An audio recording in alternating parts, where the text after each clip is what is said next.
नमस्कार दोस्तों, मैं इरफान खान गुरुकुल के इस यूट्यूब चैनल पर आप सभी का स्वागत करता हूं।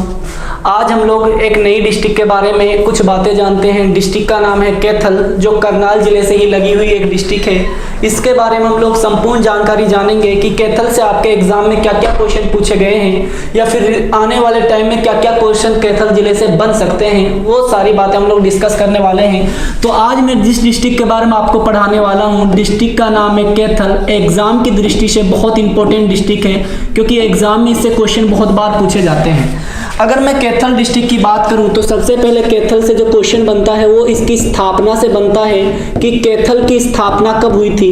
तो मैं आपको बता देता हूं डियर स्टूडेंट, जो कैथल है वो 1 नवंबर 1989 को हरियाणा का एक जिला बना था। 1 नवंबर 1989 आपके जो हरियाणा जी के, इसमें एक ऐतिहासिक डेट है, जिसका सबसे बड़ा कारण है क्योंकि इस डेट को आपके 4 डिस्ट्रिक्ट एक साथ बने थे, जिनकी आप एक ट्रिक याद रखनी है, कृपा, यानी भगवान की कृपा से वर्ष 1989 में हरियाणा के 4 जिले एक साथ बने थे। सबसे पहले अगर मैं के की बात करूं तो के से आपका कौन सा डिस्ट्रिक्ट बनता है, कैथल बनता है। उसके बाद आपका आर से याद रखना है, रेवाड़ी डिस्ट्रिक्ट बनता है। उसके बाद अगर मैं बात करता हूं पी से याद रखना है आपका जो पानीपत जिला है, ये भी कैथल के ही साथ बना था। वाई से आपका यमुनानगर जिला, यानी इन सभी जिलों का निर्माण जो हुआ था वो 1 नवंबर 1989 को किया गया था, जिसमें आपका कैथल जिला भी शामिल है। अब आपको स्टूडेंट क्या बात याद रखनी है, ये 1989 से एक क्वेश्चन आपके एग्जामों में बहुत बार क्वेश्चन पूछा जाता है कि क्वेश्चन ये है कि जो वोट डालने की आयु थी वो 21 वर्ष से घटाकर 18 भी इसी ईयर में की गई थी। उसके लिए अमेंडमेंट पूछा जा सकता है कि किस संशोधन से वोट डालने की आयु 21 वर्ष से घटाकर 18 की गई थी। तो याद रखना है 61वां संविधान संशोधन वर्ष 1989 के अनुसार। उसके बाद अगर मैं बात करता हूँ कैथल से क्वेश्चन बनते हैं कि कैथल में कुल कितनी तहसील है, तो याद रखना है अगर मैं बात करता हूं कैथल की तहसीलों की, तो कैथल में 5 तहसील हैं। वो 5 तहसील कौन कौन सी है? कैथल अपने आप में स्वयं एक तहसील है। उसके बाद जो नेक्स्ट तहसील है वो है कलायत। याद रखना है कलायत इंपॉर्टेंट क्वेश्चन इस कलायत से बनते हैं, जिसका सबसे बड़ा कारण है कि कलायत से जो विधायक हैं उसका नाम है कमलेश ढांडा, जो हरियाणा मंत्री परिषद में एकमात्र महिला मंत्री हैं। और उनके पास जो विभाग है वो है महिला व बाल विकास विभाग, और साथ में अभिलेखागार जो विभाग है वो भी किसके पास है? इसी कमलेश ढांडा के पास है। उसके बाद जो हमारी नेक्स्ट तहसील है उसका नाम है पुंडरी। याद रखना यहाँ पर एक सरोवर है जिसका नाम है पुंडरीक सरोवर। आगे उसके बारे में हम लोग डिस्कस करेंगे। उसके बाद हमारी जो नेक्स्ट तहसील है उसका नाम है गुहला। इसको पूरा नाम अगर मैं बताऊं तो आप लोगों को गुहला चीका के नाम से इसे जाना जाता है। उसके बाद हमारी जो नेक्स्ट सरोवर है इसका गुहला चीका से भी आपके एग्जाम में क्वेश्चन देखने को मिलते हैं। क्वेश्चन आता है कि हरियाणा के किस शहर को मार्बल नगरी के नाम से जाना जाता है, तो उत्तर होगा गुहला चीका। उसके बाद अगर मैं बात करूं हमारी जो लास्ट तहसील है उसका नाम है फतेहपुर। याद रखना है फतेहपुर कैथल की एक नई तहसील है, इससे भी एग्जाम में क्वेश्चन देखने को मिलते हैं। यानी आपको याद रखना है कि ये कैथल की क्या है, ये कैथल की 5 तहसील हैं जो एग्जाम में पूछी जा सकती है कि पुंडरी नामक शहर कहां पर है। तो याद रखना है कहां पर है, कैथल में। उसके बाद कैथल के इतिहास से क्वेश्चन बनते हैं कि कैथल का क्या इतिहास रहा है। तो हम लोग आपके साथ कैथल का इतिहास डिस्कस करते हैं। यहां तक जो बातें मैंने डिस्कस की हैं आशा करता हूं कि आपके समझ में आ गई होंगी। आगे चलते हैं हम लोग कैथल का इतिहास डिस्कस करते हैं कि कैथल के इतिहास से क्या क्या क्वेश्चन आपके एग्जाम में देखने को मिलते हैं। तो इतिहास की अगर मैं बात करूं तो सबसे पहले कैथल के नाम से क्वेश्चन बनते हैं कि कैथल का नाम कैथल क्यों पड़ा। सबसे पहले किससे क्वेश्चन बनते हैं? इसके नाम से क्वेश्चन बनते हैं। तो मैं आपका यह डाउट क्लियर कर देता हूं। देखिए कैथल का नाम कुछ लोग क्या मानते हैं, यहाँ पर कपिल मुनि के कारण इसका नाम कैथल पड़ा था, क्योंकि यहाँ पर कपिल मुनि का आश्रम माना जाता है। लेकिन कुछ लोग क्या मानते हैं कि इसका जो नाम कैथल है वो कपिल मुनि के कारण नहीं, वो वानरों के कारण इसका नाम क्या पड़ा था, कैथल पड़ा था। उसके बाद अगर मैं बात करता हूं कैथल के इतिहास की, तो सबसे पहले कैथल के इतिहास में क्वेश्चन पूछा जाता है कि जो रजिया सुल्तान का मकबरा कहाँ पर है, तो याद रखना है कैथल में। इतिहास में याद रखना है 13 अक्टूबर, एक डेट याद रखनी है, 13 अक्टूबर 1240 को कैथल के जंगलों में किसकी हत्या की गई थी? रजिया सुल्तान की हत्या की गई थी। रजिया सुल्तान से भी क्वेश्चन बनता है। ये दिल्ली सल्तनत की प्रथम महिला मुस्लिम शासिका थी, जिनकी 1240 में कुछ सरदार समुदाय के लोगों ने इनकी क्या कर दी थी? हत्या कर दी थी। साथ में इनके पति थे जिनका नाम था अल्तुनिया, याद रखना है अल्तुनिया इनके पति का नाम था। इनकी भी इन्हीं के साथ क्या कर दी गई थी? हत्या कर दी गई थी। रजिया सुल्तान जो दिल्ली सल्तनत के वास्तविक संस्थापक हैं, इल्तुतमिश की पुत्री है। और याद रखना है दिल्ली सल्तनत की प्रथम व अंतिम महिला मुस्लिम शासिका कौन थी? रजिया सुल्तान थी, जिनकी 13 अक्टूबर 1240 को कैथल के जंगलों में क्या कर दी गई थी?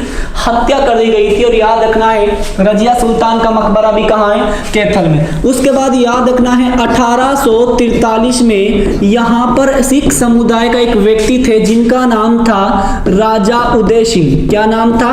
राजा उदय सिंह का राज चल रहा था। क्वेश्चन आता है कि राजा उदय सिंह का राज किस वर्ष कैथल में चल रहा था? तो याद रखना है 1843 में। जो किस संप्रदाय से संबंध रखते थे? सिख संप्रदाय से संबंध रखते थे। यह भी एग्जाम में पूछा जाता है।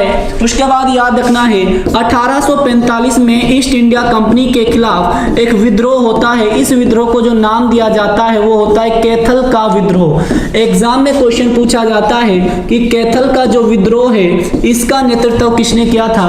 तो आपको याद रखना है कैथल का जो विद्रोह था इसका नेतृत्व 3 लोगों ने किया था। गुलाब सिंह ने किया था, एक नाम और इसके साथ जुड़ जाता है साहिब कौर ने किया था, और लास्ट जो नाम है एक और जुड़ जाता है सूरज कौर। ये 3 व्यक्ति थे जिन्होंने क्या किया था? कैथल का विद्रोह का नेतृत्व किया था। उसके बाद आपको कैथल से जो इतिहास है, इस इतिहास से इतने खास क्वेश्चन पेपर में देखने को नहीं मिलते। सिर्फ 3 ही क्वेश्चन आपसे पेपर में पूछे जाते हैं कि रजिया सुल्तान की हत्या कहां पर की गई? तो याद रखना है कैथल में की गई। या फिर क्वेश्चन ये पूछा जाए 1843 में कैथल में किसका राज चल रहा था? तो भाई उदय सिंह या फिर राजा उदय सिंह का राज चल रहा था, जो सिख संप्रदाय से संबंध रखते थे। उसके बाद याद रखना है कैथल का विद्रोह कब हुआ था?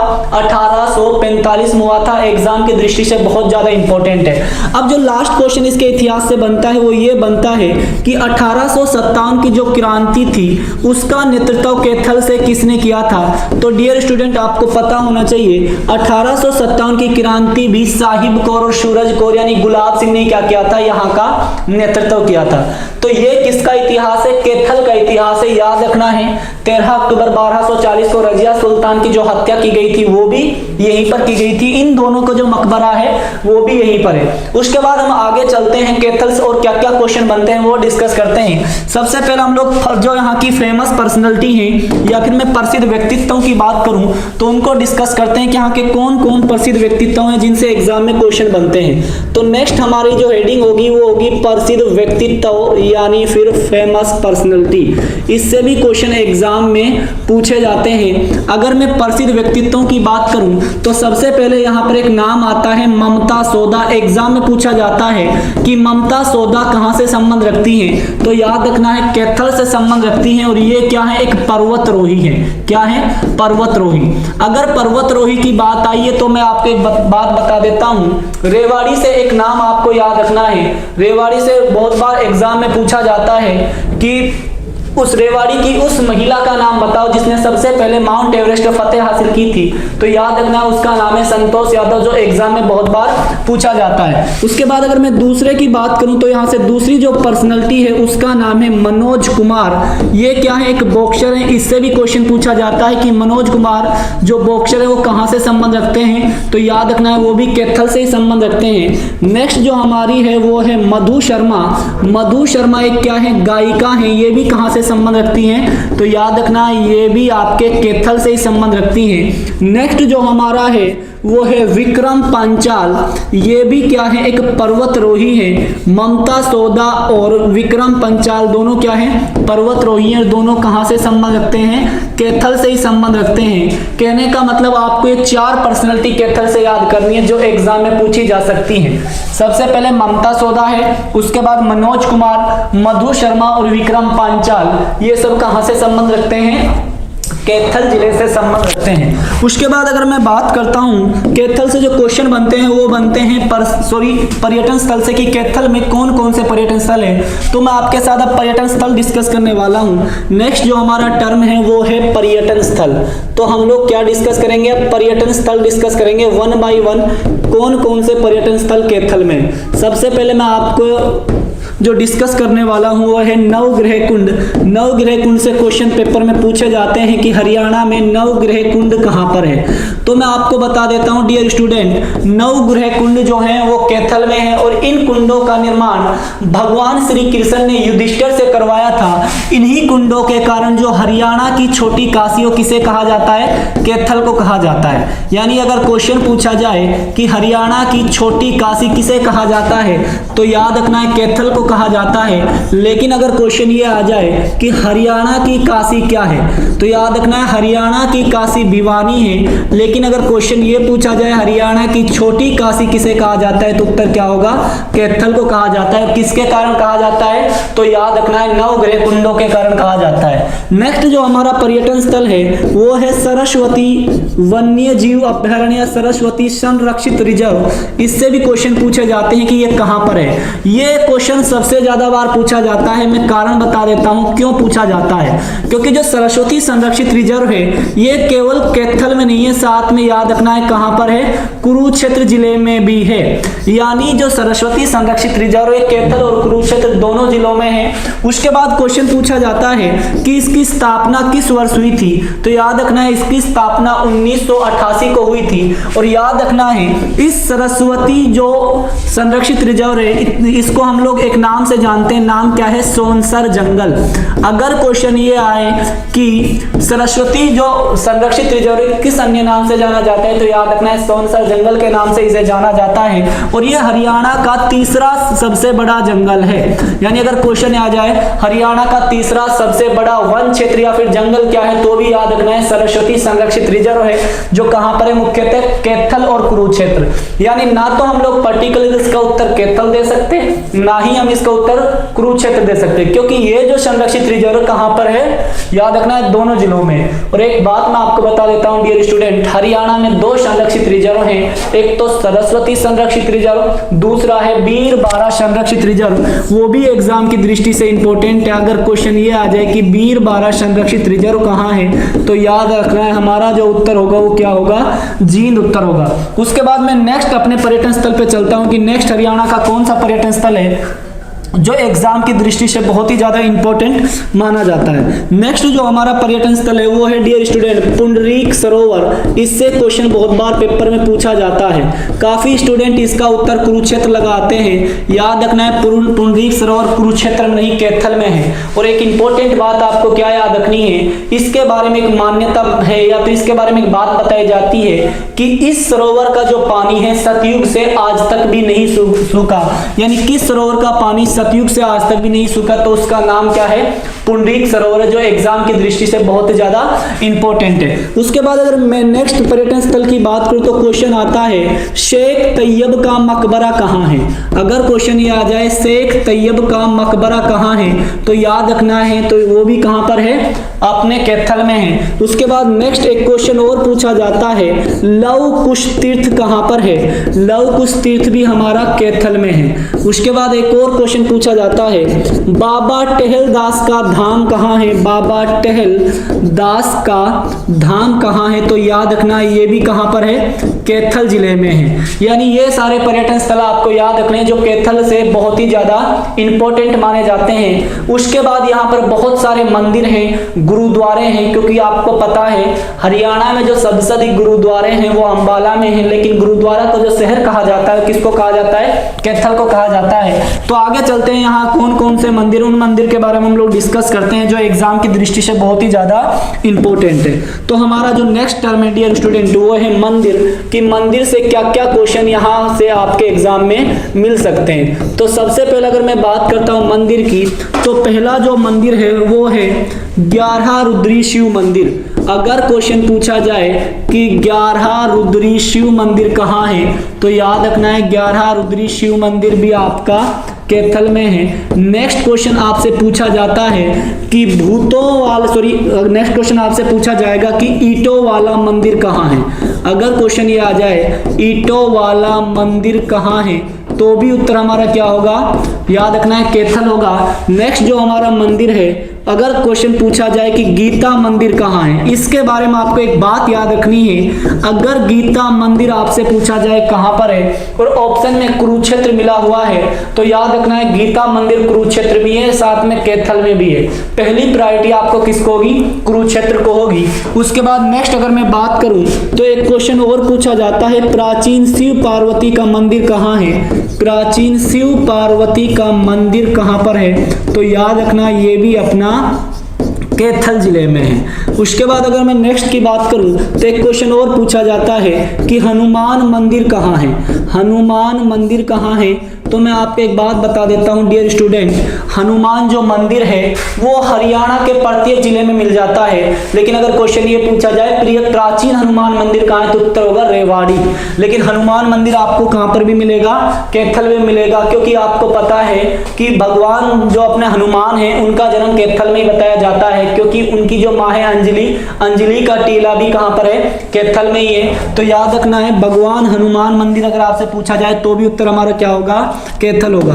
उसके बाद नेक्स्ट जो हमारे हैं वो मेले पूछे जाते हैं कि कैथल में कौन कौन से मेले लगते हैं। सिर्फ आपको 3 ही मेले याद रखने हैं जो एग्जाम की दृष्टि से बहुत ज्यादा इंपॉर्टेंट है। तो देखें नेक्स्ट हमारा जो टर्म है वो है मेला। जो मेले कौन कौन से लगते हैं, पहला जो यहाँ मेला है वो याद रखना है फल्गु मेला। अगर क्वेश्चन ये आ जाए कि फल्गु मेला कहाँ पर लगता है, तो याद रखना है कैथल में लगता है। यानी अगर आपसे क्वेश्चन फल्गु मेला पूछा जाए, फल्गु तीर्थ पूछा जाए, फल्गु सरोवर पूछा जाए, तो उत्तर हमारा क्या रहने वाला है, कैथल रहने वाला है। नेक्स्ट जो सबसे ज्यादा इंपॉर्टेंट है, लेब अटेंडेंट के एग्जाम में भी पूछा गया था कि हरियाणा में कहां पर देहाती मेला लगता है, तो भी उत्तर हमारा क्या होगा, कैथल ही होगा। उसके बाद आपको एक और पता है पुंडरी का मेला कहां लगता है, तो भी उत्तर हमारा क्या होगा, कैथल होगा। ये आपको 3 मेले याद रखने हैं जो तीनों कहां पर लगते हैं, कैथल में लगते हैं, और एग्जाम की दृष्टि से ये तीनों ही क्या है, इंपॉर्टेंट है। उसके बाद आपको जो याद रखने हैं वो गुरुद्वारे याद रखने हैं, क्योंकि गुरुद्वारों से भी बहुत सारे क्वेश्चन पेपर में पूछे जाते हैं। यहाँ हम लोग नेक्स्ट जो हमारा टर्म होगा वो होगा गुरुद्वारे। तो हम लोग नेक्स्ट जो टर्म है गुरुद्वारा डिस्कस करते हैं कि कौन कौन सा गुरुद्वारा यहाँ पर है। सबसे पहले मैं अगर गुरुद्वारों की बात करूं तो पहला हमारा जो गुरुद्वारा है वो है मंझी साहिब गुरुद्वारा। मैंने आपको बताया था अगर क्वेश्चन पूछा जाए कि मांझी साहिब गुरुद्वारा कहाँ है, तो उत्तर जो हमारा होने वाला है वो होने वाला है अंबाला। लेकिन मंझी साहिब गुरुद्वारा कहाँ है, तो याद रखना है कैथल में। दूसरा क्या था, मांझी साहिब। मंझी तो आपका कैथल में है, लेकिन मांझी साहिब कहाँ है, अंबाला में है। याद किस तरह करना है, मांझी बड़ा वर्ड है तो याद रखना है जो अंबाला है वो भी बड़ा वर्ड है। किससे कंपेयर करें हम लोग, कैथल से। तो मंझी साहिब गुरुद्वारा हमारा कैथल में है, लेकिन मांझी साहिब गुरुद्वारा कहाँ है, अंबाला में। नेक्स्ट जो हमारा गुरुद्वारा है वो भी पेपरों में पूछा जाता है कि टोपियों वाला गुरुद्वारा कहाँ है। टोपियों वाला गुरुद्वारा कहाँ है, तो भी उत्तर क्या होगा हमारा, कैथल ही होगा। उसके बाद नेक्स्ट जो गुरुद्वारा है, गुरुद्वारा नीम साहिब कहाँ है, ये भी याद रखना है। गुरुद्वारा नीम साहिब कहाँ है, तो भी हमारा उत्तर क्या होगा, याद रखना है कैथल ही होने वाला है। अब आपको मैं एक बात बता देता हूं डियर स्टूडेंट, हरियाणा में जो सबसे ज्यादा आपको गुरुद्वारे देखने को मिलते हैं वो जिला कौन सा है, अंबाला। लेकिन हरियाणा में जो गुरुद्वारों का शहर कहा जाता है, गुरुद्वारों का शहर, तो याद रखना है गुरुद्वारों का शहर किसे कहा जाता है, कैथल को कहा जाता है, जो एग्जाम की दृष्टि से बहुत ही ज्यादा इंपॉर्टेंट है। यानी ये आपको गुरुद्वारे याद रखने हैं। हम लोगों ने कैथल का इतिहास जाना है, उसके बाद हम लोगों ने कैथल के प्रसिद्ध व्यक्तित्व जाने हैं, उसके बाद कैथल के हम लोगों ने कुछ पर्यटन स्थल जाने हैं, उसके बाद कैथल के हम लोगों ने मंदिर पढ़े हैं, फिर हम लोगों ने मेले डिस्कस किए हैं, और लास्ट में हम लोगों ने गुरुद्वारे पढ़े हैं। अब कुछ इंपॉर्टेंट फैक्ट आपके बच जाते हैं किससे, कैथल जिले से। तो उनको हम डिस्कस करते हैं कि क्या क्या इंपॉर्टेंट फैक्ट कैथल जिले से बचता है, जो एग्जाम की दृष्टि से इंपॉर्टेंट है। तो हम लोग जो हमारा नेक्स्ट है वो है इंपॉर्टेंट फैक्ट यानी महत्वपूर्ण तथ्य। सबसे पहला तथ्य मैं आपको बता देता हूं, हरियाणा में जो सबसे अधिक धान की किस्में हैं, यानी अगर क्वेश्चन ये पूछा जाए कि धान का कटोरा किसे कहा जाता है तो याद रखना है करनाल को कहा जाता है। लेकिन अगर क्वेश्चन आ जाए कि धान की सबसे अधिक किस्में कहाँ पाई जाती हैं तो हमारा उत्तर क्या होगा, कैथल होगा। और याद रखना है कैथल जो जिला है यहाँ पर बड़ी मात्रा में बिस्कुटों का भी उद्योग जो होता है, यानी बिस्कुटें बनाई जाती है जिनको आप लोग लंच में यूज करते हो। उसके बाद अगर मैं बात करता हूँ नेक्स्ट जो इंपॉर्टेंट फैक्ट आपका कैथल जिले से बनता है वो इसके उपनाम से बनते हैं। तो सबसे पहले मैंने आपको बताया इसे क्या बोला जाता है, गुरुद्वारों का शहर बोला जाता है। याद रखना है, एक तो इसका नाम हो गया गुरुद्वारों का शहर, दूसरा इसका जो नाम है वो है वानरों का शहर, क्योंकि भगवान हनुमान का यहाँ पर जन्म हुआ था इसलिए वानरों का शहर भी किसे कहा जाता है, इसी को कहा जाता है। तीसरा क्वेश्चन आता है हनुमान नगरी, तो याद रखना है हनुमान नगरी भी किसको कहा जाता है, याद रखना कैथल को ही कहा जाता है। चौथा जो क्वेश्चन पूछा जाएगा वो पूछा जाएगा कपिल नगरी।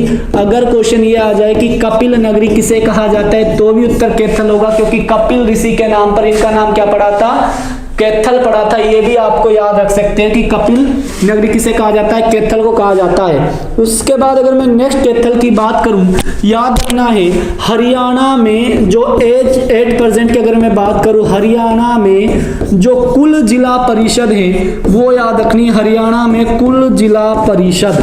तो याद रखनी है हरियाणा में 8% कितनी जिला परिषद है, 21 जिला परिषद है। इनमें जो ये 21 जिला परिषद है इनमें जो प्रथम ऑनलाइन जिला परिषद थी वो भी कौन से जिले की थी, कैथल की थी। यानी याद रखना है हरियाणा की प्रथम ऑनलाइन जिला परिषद किस जिले की है, कैथल जिले के, जो एग्जाम की दृष्टि से बहुत ही ज्यादा इंपॉर्टेंट है, कई बार पेपर में पूछ लिया जाता है।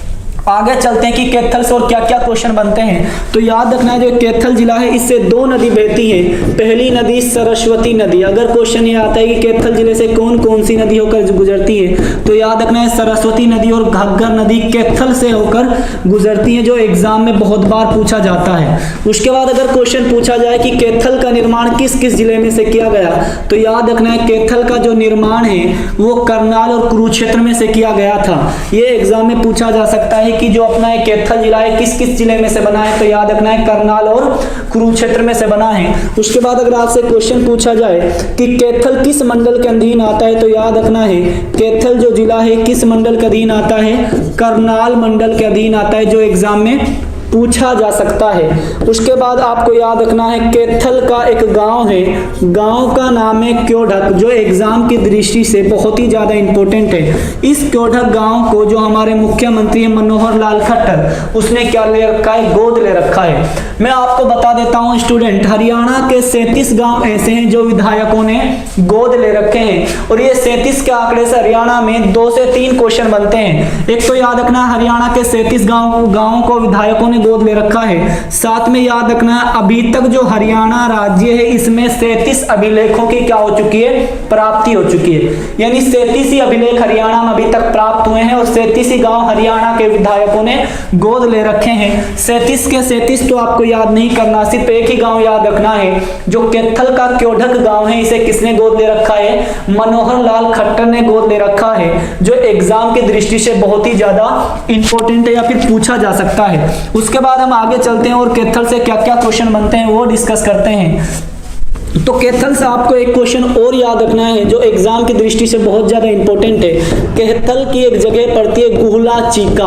क्वेश्चन आता है कि गुहला चीका को किस नाम से जाना जाता है तो याद रखना है इस गुहला चीका को हरियाणा में मार्बल नगरी भी बोला जाता है। अगर क्वेश्चन ये पूछा जाए कि मार्बल नगरी किसे कहा जाता है तो याद रखना है गुहला चीका को कहा जाता है, जो एग्जाम की दृष्टि से बहुत ही ज्यादा इंपॉर्टेंट है। उसके बाद याद रखना है जो कैथल का कलायत है, यहाँ से जो विधायक है उसका नाम है कमलेश ढांडा, जो एग्जाम की दृष्टि से बहुत ही ज्यादा इंपॉर्टेंट है। कमलेश ढांडा कहां से विधायक हैं, कलायत से विधायक है, जो हरियाणा सरकार में मंत्री है। और कौन सा भी विभाग इनके पास है तो याद रखना है महिला व बाल विकास विभाग। ठीक है। महिला व बाल विकास मंत्री कौन है? कमलेश ढांडा हैं, ये महिला का एक नाम है, याद रखना है। एक विभाग और याद रखना है, अभिलेखागार भी इन्हीं के पास है। अभिलेखागार जो विभाग है वो भी किसके पास है? कमलेश ढांडा के पास है, जो कहां से विधायक है? याद रखना है, कलायत से विधायक है, जो एग्जाम की दृष्टि से इंपॉर्टेंट हो जाता है। उसके बाद मैं नेक्स्ट टर्म की अगर बात करूं तो साक्षरता दर जो यहाँ की है कैथल की, वो बहुत ही कम है। कैथल की साक्षरता दर से आपसे क्वेश्चन पूछा जा सकता है कि कैथल की साक्षरता दर क्यों है, कम क्यों है? तो देखें डियर स्टूडेंट, कैथल की अगर मैं साक्षरता दर की बात करूं तो यहाँ की जो साक्षरता दर है वो है 69%। इससे क्वेश्चन क्यों बनते हैं मैं आपको बता देता हूं, क्योंकि हरियाणा में जो सबसे कम साक्षरता दर है उसका नाम है मेवात, जिसकी 54% है। दूसरी जो सबसे कम साक्षरता दर है उसका नाम है फतेहाबाद, और तीसरी जो सबसे कम साक्षरता दर है तो याद रखना है उस जिले का नाम क्या है? कैथल है, जो एग्जाम की दृष्टि से बहुत ही ज्यादा इंपॉर्टेंट है। ये भी बात आपको क्या रखनी है? याद रखनी है। उसके बाद अगर मैं बात करता हूं कैथल से, तो कैथल से जो हम लोगों ने क्वेश्चन डिस्कस किए हैं यही आपके मोस्ट ऑफ एग्जामों में पूछे जाते हैं। तो आई थिंक जो मैंने आज बातें कराई हैं ये सारी बात आपको समझ में आ गई होंगी। अगर नहीं आई, एक बार मैं और रिपीट कर देता हूं कि क्या क्या बातें मैं आपको करा चुका हूं।